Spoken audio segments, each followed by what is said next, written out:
This next reaction is by Radiohead. It comes from your Buy Me Coffee requests. Thank you so much for your coffees. And today we're going to look at the song called Nude, the most angelic singing of all time. This is just heavenly sad. I'm really in a sort of melancholic mood, so this feels right. But before we start, I just want to make a little bit of an announcement. Some of you might have heard that YouTube is kind of clamping down on these reaction videos, and there's been increasingly bigger problems with the copyright. So going forward, I'm going to be moving more towards educational content, so I'm going to be perhaps interrupting the reactions a little bit more than usual. I'm going to focus on delivering value around guitar, music theory, songwriting, and try and explain to you what I'm hearing a little bit more in depth. If you're expecting reactions where I just sit and listen to the song, this is probably not a good place. But don't worry, I'm going to try and do that as sensitively as I can, and hopefully you can learn something from it too.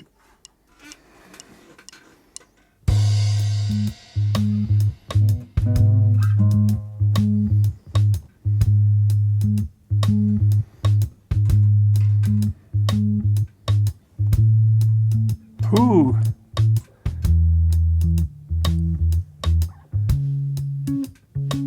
Beautiful octaves on the bass. Very sensitive groove.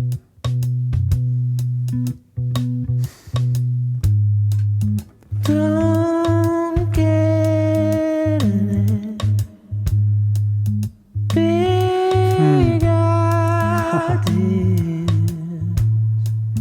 They're not gonna happen.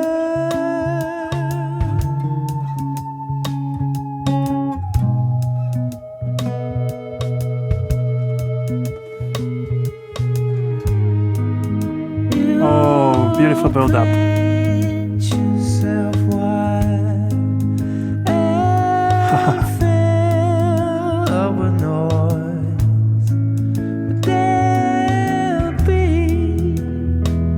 Something missing.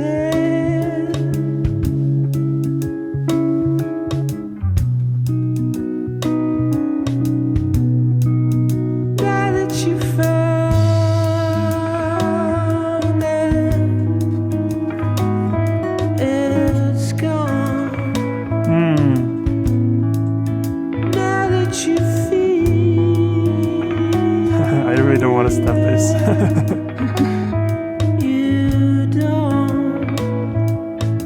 Wow. gone off the road.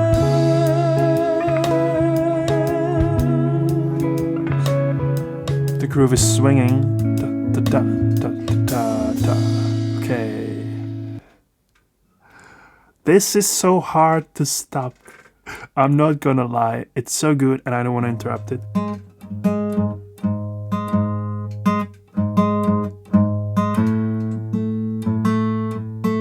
It started with this riff on the bass guitar, playing the octaves.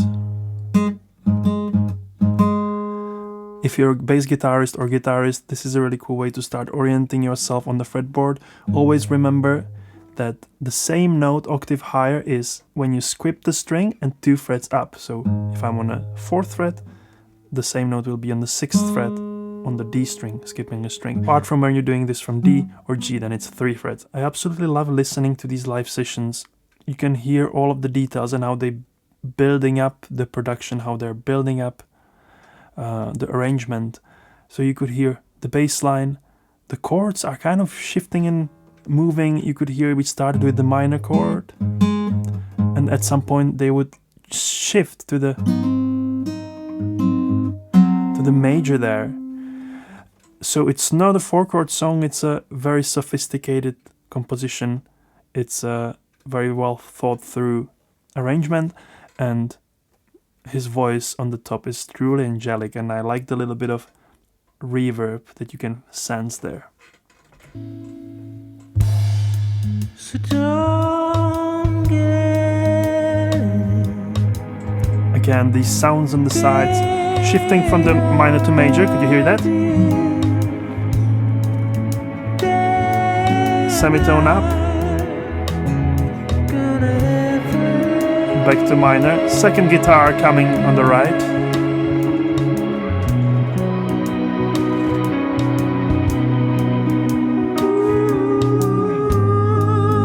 You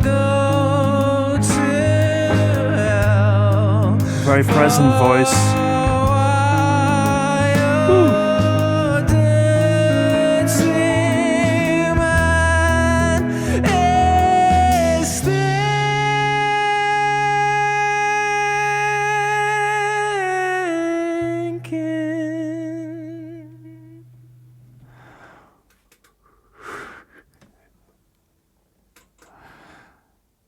I love his face expression here. The voice is so present and clean and upfront, and you can really hear every little crackling in his voice. The very vulnerable character of the singing is just beautiful. There is a difference between the older Radiohead sessions when he's kind of a, I don't really care, like have the swagger around him. But here it's kind of more mature. Regarding the groove, I touched on it earlier. It's very swinging. When you carefully listen to the drums, it kind of goes like da da da da da da da da da da da da da da da da. The subdivisions aren't straight. It's not like a metronome would play it, da da da da da da da da da da da da, but they are swinging. That means that the first note is kind of first note of the two, da da da da, is longer, and the second one shorter. Bum but da dee do da da da da da da da da da da.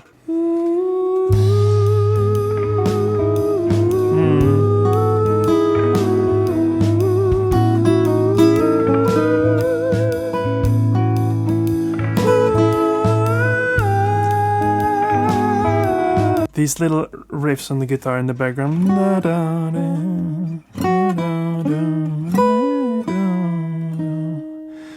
basically throws you back into the G sharp minor key.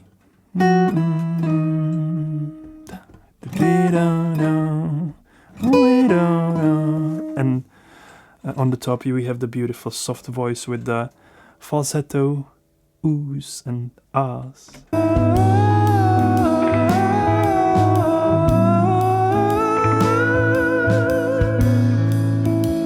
While still getting that pulse in the background.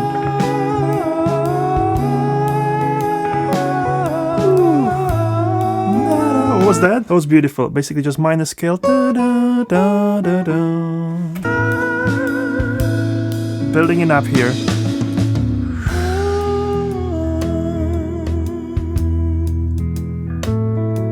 Ooh! Oh, okay. This was really beautiful harmonic shift. It doesn't happen anywhere else in the song. They basically went for this E major 7 chord and then went to the subdominant minor, which is A minor chord. Maybe with some sixth in it as I'm playing it, I'm not sure, but like...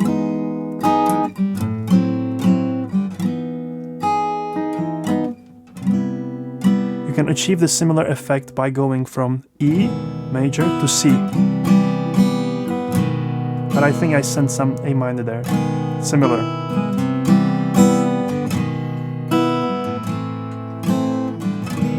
A little bit Beatlesy. Beautiful. Oh yeah, I almost forgot about the guitar with the violin effect.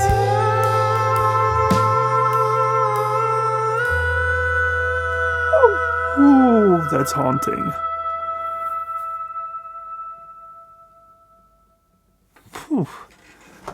Mind-blowing. Yeah, you could see the guitarist using guitar bow, I think it's called, where you basically, through like a magnet, you use the fact that the electric guitar uses the magnetic pickups. You elongate the resonance, so you basically have infinite, sort of like if you were pulling or pushing the bow on the violin tone. And then in combination with effects like delay and reverb, you can create these long, hauntingly beautiful notes, even on an instrument like electric guitar. Towards the end, it almost sounded a bit like theremin, if you know that sort of magnetic instrument, how you basically control the wave without touching the instrument, just like moving your hands. I don't know how it's pronounced in English, theremin or theremin?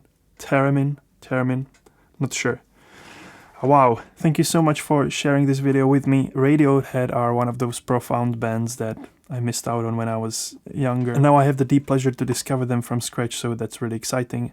And it's a huge privilege to be able to do it and share it with you. If you guys like my insights and guitar tips and If you'd like to learn more about how you can do this yourself, how you can learn song by your ear, and how you can express on your instrument a bit deeper without overthinking and a lot of theory, check out my second channel I started recently, where I share more educational videos on improvisation and music expression. So I'm going to link that below. Thanks so much for watching. Please subscribe, give this video a like. I hope to see you in the next video. And until then, keep it funky.